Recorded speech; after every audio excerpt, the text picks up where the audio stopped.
Hello guys, நம்ம இன்றைக்கி என்ன கம்ப்ளைண்ட் பார்க்க போறோம்னா, பர்க்மன் ஸ்ட்ரீட்டு வண்டி ஸ்டார்ட் பண்ணால் ஸ்லோ ஸ்பீடே நிற்க மாட்டேங்குது. உடனே ஆஃப் ஆகிடுது. அதுதான் கம்ப்ளைண்ட்டு. அது எஃப்ஐ லைட்டு எதுவுமே எரியாது. அது மோஸ்ட்லி என்ன கம்ப்ளைண்ட்னா, இந்த ஸ்டெப்பர் மோட்ரு தான் கம்ப்ளைண்ட்டாக இருக்கும். இந்த ஸ்டெப்பர் மோட்ரு தான் ஸ்லோ ஸ்பீடு வந்து ஆஃப் ஆகுறது, ஐட்லிங் அதிகமாகுது. இதுதான் இந்த ஸ்டெப்பர் மோட்ரு. ரூ. 1504 எம்ஆர்பி. இந்த ஸ்டெப்பர் மோட்டர் தான் கம்ப்ளைண்ட். அது வரைக்கும் மேலே இருக்குது. அந்த ஸ்டெப்பர் மோட்டர் தான் கம்ப்ளைண்ட்டு. இந்த பழசு காமிக்கிற இது தான்.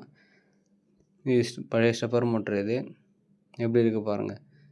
அந்த ஸ்ப்ரிங்கெல்லாம் உள்ளே வச்சு மாட்டணும். இது வந்து ஸ்டெப்பர் மோட்டர் ரீசெட் ஆகிறது. சாவி ஆஃப் பண்ணி ஆன் பண்ணிங்கன்னா ஸ்டெப்பர் மோட்ரு மேலே போய்ட்டு கீழே வரும். இதுதான் ஸ்டெப்பர் மோட்ரு. இப்படி தான் ஒர்க் ஆகும். ஸ்லோ ஸ்பீடு எப்படி இருக்குன்ட்டு. இப்போ ஸ்டெப்பர் மோட்டர்லாம் மாட்டிட்டு வண்டி ஸ்டார்ட் பண்ணால் வண்டி பக்காவாக இருக்குது. ஸ்லோ ஸ்பீடில் பக்காவாக நிற்குது. இது மாதிரி கம்ப்ளைண்ட்லாம் வந்ததுன்னா கண்டிப்பாக நம்மளை கான்டாக்ட் பண்ணுங்கள். பக்காவாக பண்ணி கொடுக்கலாம்.